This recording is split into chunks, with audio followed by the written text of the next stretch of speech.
ইহদিনাস সিরাতাল মুস্তাকিমের মধ্যে যদি না আসেন, তাহলে আসমানের আরশের মালিক আপনার প্রতি বেজার হবে। কে বেজার হবে? আল্লাহ বেজার হবে। আল্লাহ তো বেজার হয়েছে, দেখা যাচ্ছে না? যাদের বয়স 70 বছর, 50 বছর, 55 বছর, জীবনে এরকম খরা কি আপনারা দেখেছেন? ঢাকাতে হিট অফিসার এসেছে, ঢাকার মেয়র আতিকুর রহমান হিট অফিসারের পরামর্শে আপনার কৃত্রিম উপায়ে পানি ছেটাচ্ছে। আপনি বলুন তো, আল্লাহ যদি পানি না দেয়, তাহলে ওই হিট অফিসারের নির্দেশে আপনি কয় বিলিয়ন পানি মানুষকে ছেটাবেন? সামর্থ্য আছে? সামর্থ্য শেষ হয়ে যাবে। এটি হলো অলিক কল্পনা। রহমতের দৃষ্টি থেকে যদি আপনি বঞ্চিত হয়ে যান, তাহলে বঞ্চিত হবেন না কেন? রাস্তার কন্ট্রাক্টরই করে, সেখানে যেটা মেডিসিন দেওয়ার দরকার সেই মেডিসিন না দিয়া সূর্যের সামান্য তাপে সেই রাস্তা কি হয়ে যাচ্ছে? পিচ গলে যাচ্ছে। দেওয়ার দরকার ভিটামিন, দিচ্ছে কি? অন্য মিক্সিং দিয়ে দিচ্ছে। ভয় নাই তো, মরতে হবে, ওর কোনো ভয় আছে? যার কারণে আমাদের দেশের এই গাছপালা, তরু লতা যা কিছু আছে সব কিছু মনে হয় মানুষের বিরুদ্ধে দাঁড়িয়েছে। কথা বলুন ঠিক কিনা? যার কারণে বিরুদ্ধে দাঁড়িয়ে যাবে না কেন? বিশাল বড় বাগান, বাগানের মধ্যে যে আপনার ওষুধ দিতে হবে, ধানের ওষুধ দিতে হবে, এগুলো কার হুকুম? জোর বলুন, কার হুকুম? আল্লাহর হুকুম। আপনি ওষুধ দেওয়া ভুলে গেছেন। আপনি জাকাতের কাপড় বলে কোনো জিনিস পৃথিবীতে নাই, আছে নাকি? হ্যাঁ, কোন কোম্পানি কি ছাপায় যে এটা জাকাতের কাপড়? সামাজিকভাবে নিরীহ লোকদের প্রতি যেটা হক, সেই হকটাকে বঞ্চিত করার জন্য সবচাইতে নিকৃষ্ট মানের কাপড় ধনীরা ক্রয় করে নিয়ে গরিবদেরকে দেওয়ার জন্য চেষ্টা করে, সেখানে দিতে গিয়ে 4টা গরিব আবার পায়ের ঠেলাত করে মারাও যায়। ঠিক কিনা বলেন? তাহলে ভাই, আল্লাহর আরশের মালিক এগুলো কি বোঝে না? বোঝে কিনা? তাহলে এই মালিক কি এসব দেখে তিনি কি ঠিক থাকতে পারেন? এই জন্য তিনি আস্তে আস্তে করে আযাবুল আদনা দেওয়া শুরু করেছেন, ছোটখাটো গজব দেওয়া শুরু করেছেন। এই ছোটখাটো গজব থেকে মুক্তি পাওয়ার জন্য আপনাকে আমাকে কোরআন থেকে শিক্ষা গ্রহণ করে আমাদের জীবন পরিচালনা করতে হবে। আল্লাহ রাব্বুল আলামিন যেন আমাদের এই কোরআনিক জিন্দেগি তৈরি করার জন্য সুযোগ করে দেয়। সকলে পড়ি আল্লাহুম্মা আমিন। আল্লাহ রাব্বুল আলামিন কোরআনুল কারীমে জানালেন, ওয়ামান আজলামু মিম্মান যুকিরা বিআয়াতি রাব্বিহি সুম্মা আ'রাদা আনহা ইন্না মিনাল মুজরিমিনা মুনতাকিমুন। আল্লাহ তাআলা পরিষ্কার করে জানাই দিলেন, তার চাইতে বড় জালেম আর কে হতে পারে, যে ব্যক্তি তার মালিকের আয়াত এবং নিদর্শনগুলোকে, এই নসিহাগুলোকে স্মরণ করার পরেও তারা এর থেকে মুখ ফিরিয়ে নিয়ে দিচ্ছে। বলা হয়েছে সুম্মা আ'রাদা আনহা, এসব দেখার পরেও শোনার পরেও তারা সেখান থেকে মুখ ফিরিয়ে নিয়েছে। এরপর আল্লাহ রাব্বুল আলামিন বললেন, ইন্না মিনাল মুজরিমিনা মুনতাকিমুন। আল্লাহ তাআলা পরিষ্কার করে জানায় দিলেন যে অবশ্যই আমি নফরমানদের কাছ থেকে প্রতিশোধ নিয়ে নিব। তাহলে আজকের এই খরা, আজকের এই অনাবৃষ্টি, আজকের এই অতিবৃষ্টি, মক্কায় বৃষ্টি, মদিনাতে বৃষ্টি, সমুদ্রের ভূপৃষ্ঠ উঁচু হচ্ছে, আপনার বড় বড় জায়গাগুলো গলে গলে যাচ্ছে বরফগুলো। আজকের বিজ্ঞান ঠিক দিয়ে দিল ঢাকা শহর যে কোনো মুহূর্তে বড় ধরনের ভয়ঙ্কর ঘটনা ঘটতে পারে। তাহলে এই নিদর্শনগুলো চোখে পাওয়ার পরেও যদি আপনাকে আল্লাহর কাছে যদি সেজদা দিতে আপনি কার্পণ্যতা বোধ করেন, তাহলে মনে করতে হবে আমি আপনিই হলো আল্লাহর কাছে সবচাইতে বড় অপরাধী। কথা কি পরিষ্কার? এই জন্য আপনাকে আমাকে আল্লাহর দিকে ফিরে আসতে হবে। ইহদিনাস সিরাতাল মুস্তাকিমের পথে আপনাকে আমাকে ফিরে আসতে হবে। আল্লাহ রাব্বুল আলামিন কোরআনুল কারীমে জানায় দিলেন, এই মেসেজগুলো যারা মানুষের মাঝে দিবে তাদের বিষয়ে আল্লাহ তাআলা কোরআনুল কারীমে জানালেন, ওয়াজআলনা মিনহুম আইম্মাতুন ইয়াহদুনা বিআমরিনা লাম্মা সাবারু। আল্লাহু আকবার বলেন। লাম্মা সাবারু বলা হচ্ছে আমি তাদের মধ্য থেকে এমন কিছু লোককে দায়িত্বশীল বানিয়েছিলাম। কি বানিয়েছিলাম? দায়িত্বশীল, খলিফা, প্রতিনিধি, নেতা বানিয়েছিলাম, যারা আমাদের আদেশগুলো হেদায়েত মানুষকে বলতো, আর সেই মানুষগুলো তাদের সামনে চোখ রাঙিয়ে কথা বলতো। কি কথা বলতো? কার কথা? আল্লাহর কথা। আল্লাহর কালামের কথা কিছু কিছু মানুষ বলবে। আল্লাহ বললো যে এই কথা যখন তুমি মানুষের সামনে বলবে, এমন কিছু মানুষ তোমার প্রতি চোখ রাঙিয়ে কথা বলবে, তোমরা কেন এসব কথা বলছো? আল্লাহ রাব্বুল আলামিন জানায় দিলেন পরিষ্কার ভাষায়, লাম্মা সাবারু, এই ব্যক্তিগুলি ধৈর্য ধারণ করেছে। আল্লাহ রাব্বুল আলামিন বললেন, ওয়া কানু বিআয়াতিনা ইউকিনুন, সর্বোপরি তারা আমার আয়াতের উপর পূর্ণাঙ্গ বিশ্বাস করত। আল্লাহু আকবার।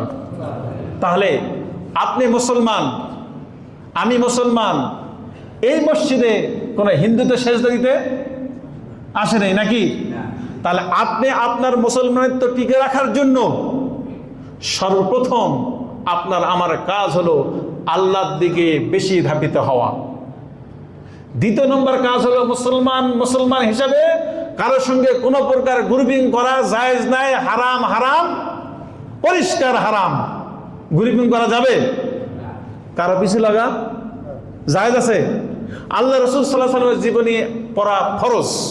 বলেন তো, নবী সাল্লাল্লাহু আলাইহি ওয়াসাল্লামের গোটা জিন্দেগিতে নবী সাল্লাল্লাহু আলাইহি ওয়াসাল্লাম কারো বিরুদ্ধে কোনো কথা বলেছেন? কারো বিরুদ্ধে কোনো প্রকার কানাকানি করেছেন? এই আবু জেহেল কিন্তু আমার চাচা, সাবধান, দাওয়াত দেওয়া যাবে না। হ্যাঁ, উতবা সাহেবা শক্তিশালী, দাওয়াত দেওয়াই যাবে না, আশপাশ যাওয়াই যাবে না। কিন্তু নবী মুহাম্মদ রাসূলুল্লাহ সাল্লাল্লাহু আলাইহি সাল্লামের দেখুন তার চরিত্র, নামাজের সেজদায় পড়িয়ে আল্লাহর কাছে কান্নাকাটি করলেন, রব তুমি এই মক্কার মধ্যে দুইজন শক্তিশালী ব্যক্তি, হয় আবু জেহেল না হযরত ওমর রাদিয়াল্লাহু তাআলা আনহু, দুইজন ব্যক্তির মধ্যে তুমি কাকে ভালো পছন্দ করো তাকে তুমি ইসলামের সৈনিক বানিয়ে দাও। সুবহানাল্লাহ। রাসূলুল্লাহ সাল্লাল্লাহু আলাইহি সাল্লামের দোয়া আল্লাহ কবুল করেছেন, একজনকে ইসলামের সৈনিক তৈরি করে দিয়েছেন। ঠিক কিনা? তৈরি করে দেওয়ার পরে রাসূলের কাজ কি? আবু জেহেলের বিরুদ্ধে কি দাঁড়িয়েছিল? কথা বলেন, দাঁড়িয়েছিল? আবু জেহেলের বিরুদ্ধে দাঁড়ানি, বরং আবু জেহেলের কাছে চলে গেছে, যার পরে কোরআনের কথা বারবার বলেছে যে চাচা তুমি এসো, কারণ আমার রব সত্য, বিচার দিবস সত্য, জাহান্নাম সত্য, জান্নাত সত্য, তুমি এসো জান্নাতের দিকে। কিন্তু ক্ষমতার কারণে, পৃথিবীর লোভের কারণে আবু জেহেল কিন্তু রসুলের সঙ্গে হাত মোলাকাত করে নাই, কিন্তু গোপনে রাতে কোরআন ঠিকই শুনেছে। ঠিক কিনা? মুফাসসিররা কেরাম মতো ওয়াজ করেছে, গোপনে রাতে কোরআন শুনেছে। ঠিক কিনা? কিন্তু কোরআনের হেদায়েত নেই। আমি আপনাদের মাঝে কোরআনের আয়াত খুলে খুলে কথা বলি, একটা নিজের বানানো কথা বলি না। এরপরে নিজের ভিতরে যদি অনুশোচনা না হয়, তওবাকারী যদি আপনি না হন, তাহলে ভাই আমরা কোন কাতারে যাব? রসুলের কাতারে যাব না জালেমদের কাতারে যাব? কথা বলুন, কোন কাতারে যাব? আপনি এত লেকচার শুনলেন, লেকচার শোনার পর আপনি সুদ খাওয়া বাদ দিতে পারলেন না। আপনি এত লেকচার শুনলেন, অন্যের বিরুদ্ধে সমালোচনা করা বাদ দিতে পারলেন না। আপনি এত লেকচার শুনলেন, আপনি অবৈধ ইনকাম আপনি ছাড়তে পারলেন না। তাহলে তো লেকচার শোনার আপনার দাম নাই। কথা বলেন, ঠিক কিনা? হ্যাঁ, অতএব কোরআনের অ্যাডভাইস, উপদেশ কারা শুনবে? যারা ইন্টেলেকচুয়াল, যারা মেধাবী, যারা বুদ্ধিমান, তারা শুনে আস্তে আস্তে কি হবে? হেদায়েত মিলে। কোরআনের হেদায়েত রাসূলুল্লাহ সাল্লাল্লাহু আলাইহি সাল্লাম কিভাবে গ্রহণ করেছিল আর রাসূলের সঙ্গীরা কিভাবে গ্রহণ করেছিলেন, আপনারা একটু খেয়াল করুন। রাসূলুল্লাহ সাল্লাল্লাহু আলাইহি সাল্লাম ছিল দোকানের একজন কর্মচারী। হযরত খাদিজা রাদিয়াল্লাহু তাআলা আনহার কর্মচারী কে ছিলেন? বিশ্বনবী মুহাম্মদ রাসূলুল্লাহ সাল্লাল্লাহু আলাইহি সাল্লাম। ইসলাম যেখানে গিয়েছে সেখানে মানুষ উপকৃত হয়েছে। ইসলাম যেখানে স্পর্শ করেছে সেখানকার মানুষ সবচাইতে বেশি উপকৃত হয়েছে, লাভবান হয়েছে। খাদিজা রাদিয়াল্লাহু তাআলা আনহা পরিষ্কার করে দেখলেন যে এই লোকটি আমার বয়সে ছোট, মুহাম্মদ রাসূলুল্লাহ সকলে বলেন সাল্লাল্লাহু, এই লোকটি আমার বয়সে অনেক ছোট, কিন্তু আমার ব্যবসা নিয়ন্ত্রণ করার কারণে এত বরকত হচ্ছে, এত ব্যবসায় বেনিফিট হচ্ছে, লাভ হচ্ছে, সুতরাং এই লোকটিকে আমি ছাড় দিব না, আমাকে নিতেই হবে। ঠিক কিনা বলুন? সর্বশেষ কি হলো? হযরত খাদিজা রাদিয়াল্লাহু তাআলা আনহা নিজেই রাসূলকে বিয়ের প্রস্তাব দিলেন, বিয়ে করলেন। সুবহানাল্লাহ। তার বিয়ে করার পরে ঘটনাটা কি হলো? তৎকালীন সময়কার মধ্যে শ্রেষ্ঠ ধনীদের মধ্যে she is one of them, তিনি ছিলেন একজন। বিয়ে করার পরে রাসূলুল্লাহ সাল্লাল্লাহু আলাইহি সাল্লামের স্পর্শ পাওয়ার পরে ইসলামের জন্য তার সমস্ত প্রকার সম্পদগুলি আল্লাহর রাস্তায় ব্যয় দিলেন। সুবহানাল্লাহ। ব্যয় করে দেওয়ার পরে তার কি হলো? আল্লাহ রাব্বুল আলামিন সরাসরি তার ব্যাপারে জান্নাতের সুসংবাদ দিয়ে দিলেন। সুবহানাল্লাহ। তাহলে বন্ধুগণ, এই জন্য জান্নাতের সুসংবাদ নিতে গেলে আপনাকে দুনিয়াতে জান্নাতের মানুষের মতো আচরণ করতে হবে। আপনার আচরণ, আপনার ব্যবহার, আপনার অ্যাটিটিউড, আপনার রিবুলিয়াস মাইন্ডেড যদি আপনি চেঞ্জ করতে না পারেন, তাহলে এই কোরআন হাদিস শোনা না শোনা কি সমান কথা। আল্লাহ রাব্বুল আলামিন এই সূরার মধ্যে আরো জানায় দিলেন, পরিষ্কার করে জানায় দিলেন, আওয়ালাম ইয়ারাউ আন্না নুসুকুল মা ইলাল আরদ। আল্লাহ রাব্বুল আলামিন বললেন, ওরা কি লক্ষ্য করে না আমি কিভাবে উর্বর জমির উপরে আমি পানি প্রবাহিত করে দিলাম? মরুভূমির দিকে দেখুন, যেখানে পানি কখনো হতো না সেই জায়গায় পানি হচ্ছে কিনা? আবার যখন এত পানি হঠাৎ করে আল্লাহ রাব্বুল আলামিনের মেহেরবান, তিনি সেই পানি শুকিয়ে দেন। ঠিক কিনা? সুতরাং এগুলো হচ্ছে আল্লাহ রাব্বুল আলামিনের সবচাইতে বড় নিদর্শন। এই নিদর্শনগুলোকে আপনাকে আমাকে বাস্তব জীবনে ফিট করে মেনে চলতে হবে। আল্লাহ চাইলে যেখানে সেখানে আল্লাহ তাআলা তার নিদর্শন দেখাতে পারে। আরব আমিরাত, মক্কা, মদিনা বর্তমান চূড়ান্ত নিদর্শন। এখানকার ক্ষমতার মালিক কে? আল্লাহ। গোটা পৃথিবীর ক্ষমতার মালিক কে?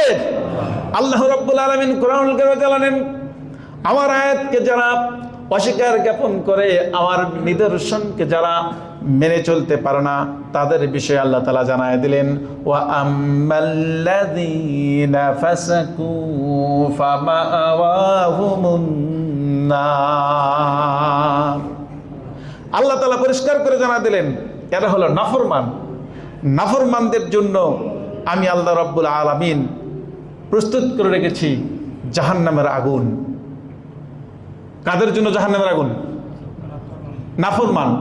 নাফরমান কাফেরও হতে পারে, নাফরমান মুসলমানও হতে পারে। আমার আল্লাহ রাব্বুল আলামিন জানায় দিলেন, জাহান্নামের আগুন এদের জন্য প্রস্তুত করে রেখেছি। উলাইকা ইয়ানালুহুম নাসিবুহুম মিনাল কিতাব। জাহান্নামের বিষয়ে, জাহান্নামের কথাগুলো কোরআনুল কারীমে আল্লাহ রাব্বুল আলামিন বর্ণনা করেছে কিনা? আপনাদের খতিব বিভিন্ন ওয়াজ মাহফিলে জান্নাত এবং জাহান্নামের কথাগুলো কি ওনারা কি বলেন না? পরিষ্কার করে দেয় না? ঠিক এখানে আল্লাহ রাব্বুল আলামিন বললেন, উলাইকা ইয়ানালুহুম নাসিবুহুম মিনাল কিতাব। এরাই হচ্ছে সেসব ব্যক্তি যারা এই কিতাবের বর্ণিত দুর্ভাগ্য থেকে তাদের শাস্তি, তাদের অংশ পেতেই থাকবে। কিন্তু they are not able to understand যে greater punishment will come before him after death. অর্থাৎ মৃত্যুর পরে বড় ধরনের শাস্তি তাদের সামনে আসবে। এই কথাগুলো দুনিয়াতে তারা বিশ্বাসই করতো না। না করার কারণে এরা হলো কি? মুজরিমিন। না করার কারণে এরা হলো জালেম। আল্লাহ রাব্বুল আলামিন বললেন, কোরআনুল কারীমে জানায় দিলেন, ফাযুকুল আযাবা বিমা কুনতুম তাকসিবুন। আল্লাহু আকবার। তোমরা আজ নিজ নিজ কর্মের ফলে তোমরা এই আযাবের স্বাদ গ্রহণ করো। নিজ নিজ কর্মের কথা বলা হয়েছে। কোন কর্মের কথা বলা হয়েছে? নিজ নিজ কর্মের কারণে তোমরা আজকে এই আযাবের স্বাদ গ্রহণ করো। তাহলে বোঝা গেল, কাজের মাধ্যমে হবে জান্নাত, কাজের মাধ্যমে হবে কি? কথা বলুন, কাজের মাধ্যমে হবে কি? জান্নাত। আবার আপনার আমার কাজের মাধ্যমে হবে কি? জাহান্নাম। বিশ্ব